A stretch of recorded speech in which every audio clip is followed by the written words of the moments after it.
rig is it moves in 3 different ways. First of all, the hook itself can move upwards and downwards through a swivel. Secondly, the hook can rotate through a full 360 degrees and not allowing the carp any leverage if it should try turning on the hook to try and work it free.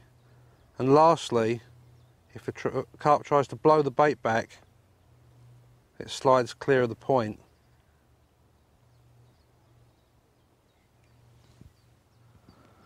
Used extensively with pop-ups, this rig is very, very effective. It's been a secret for a number of years now and has really only come into the public domain for the last few months. If you're on a water where the fish are just a little bit difficult to catch, it's very worthwhile giving this rig a go. Would you ever use that with bottom baits, Max, or never? Exclusively with pop-up? Exclusively. This, I'm sure people have tried it, but for my mind, this is a 100% pop-up rig. That's quite important for the viewers, isn't it? Yeah. And what about the counterbalance? I see you haven't got any putty or anything on there. Is there anything of note there? No, the whole principle of the rig is that the weight of the swivel actually counterbalances your pop-up. So it sits on the bottom. I don't know if you can see that.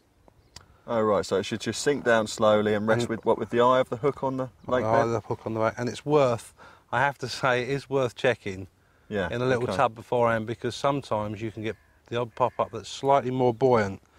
I think that's fair with all pop-up rigs, actually. That's a good point, yeah. And you end up sometimes fishing a rig that you think's on the bottom and it's actually the length of your hook length. Yeah, but it's well worth giving a go, very effective, and hopefully the animation that's coming up will show you how simple it is to tie. Place the eye of a size 11 flexi ring swivel over the hook point and run it down to the eye. Hook can be either an LSC Armour point or a Fox Series 5. Follow this with a rig and ring stop with the tapered part pointing down towards the hook eye, then the rig ring, and then a second rig and ring stop, this time with the tapered part pointing towards the hook point. That will keep the rig ring in place. The Cortex hook link is attached using a 5-turn grinner knot to the ring of the flexi ring swivel. This is tightened down and trimmed neatly.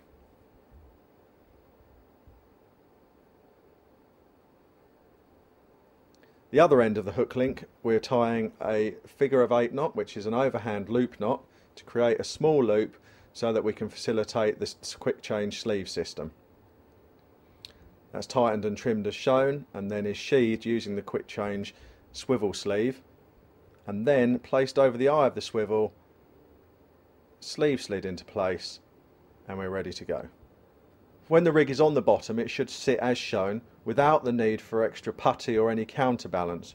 If the bait is too buoyant, then simply trim away the pop-up until it sinks very slowly and rest with the eye of the hook on the lake bed as shown.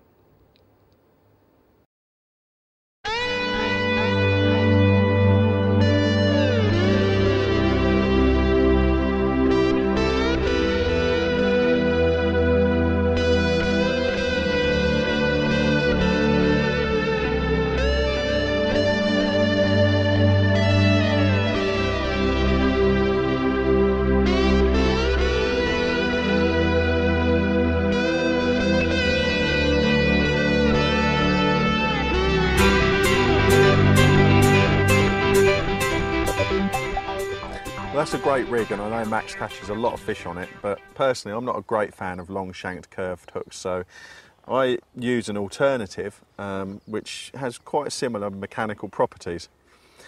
This rig, as you can see, uses, let's just hold it down for you, uses a tungsten bead and a swivel to create the same movement, both lateral, 360, right the way around. It's stopped on a tungsten bead which is held by a blob in the end of the hook link, which is lassoed through the eye of the hook.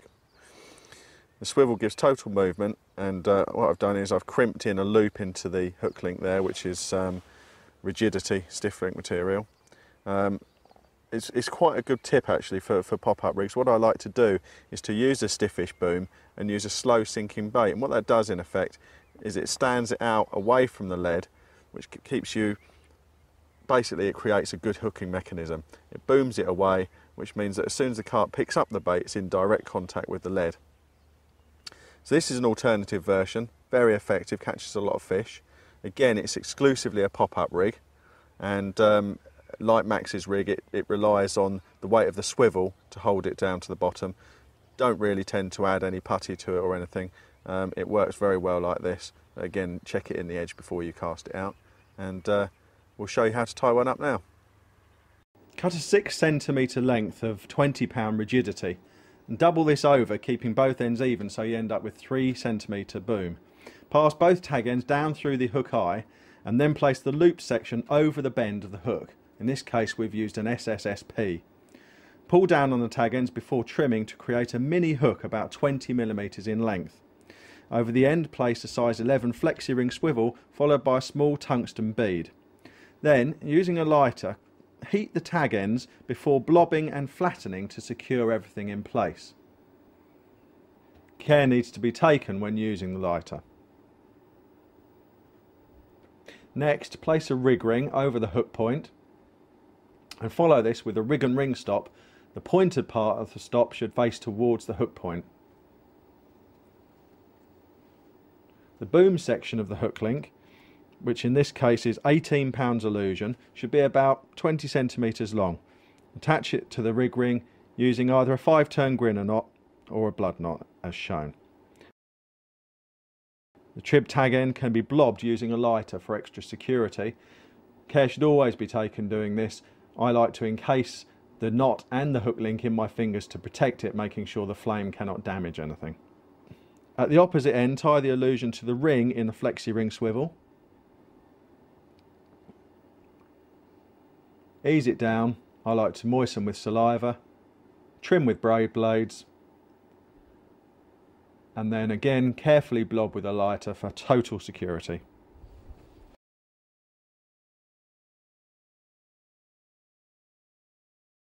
This is how the finished rig should look. The bait is tied onto the rig ring and needs to be a pop-up. The rig has a lot of movement thanks to the swivel eye which runs on the extended hook section and gives you 360 degrees together with up and down movement.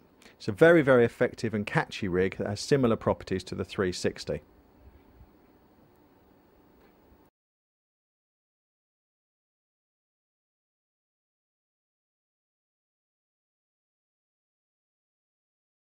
Now for something a little bit more unorthodox. At first sight you might think this is looking a little strange and that maybe I've put the shot the wrong side of the hook, but I can assure you I haven't. It does look odd, mate. It does, doesn't it? This rig, we're going to refer to it as a KD rig because it hasn't actually got a name, not that we're aware of. It was shown to us by a very good friend, very, very good angler, and I'd like to tell you exactly how it works, or why it works, because there's nothing logical about it. All I can say is that with fish with a pop-up and even a bottom bait, it just really confuses them. And to prove the point, when I've been fishing with my normal rigs and been getting lots of funny bleeps and takes. Right. And the first time I actually went over to this, it was out of desperation. I thought I'd try it. Right. And the first take resulted in a upper 40 from France. Wow, that's going to give you a lot of confidence, isn't it? Yeah, okay. So, well, I haven't seen that before. I think I might give that a go. It looks a bit tricky. It's a bit unusual. Certainly you could cast that out on a busy lake in full confidence that no one else is using it. Mm-hmm. I think just one point that's worth making sure that everyone can see. You must make sure that the counterbalance shot there is heavy enough to sink the pop-up if you're using a pop-up bait, and that the hook is lying flat on the lake bed.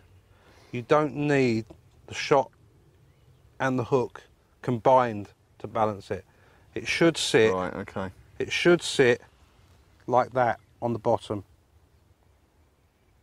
If it's sat like that, then you need to increase the weight. So make sure it sits like that. Cast out and hang on. Cut a 25 centimetre length of Cortex, removing 4 centimetres of the outer coating from one end. Into the end of the supple section, tie a small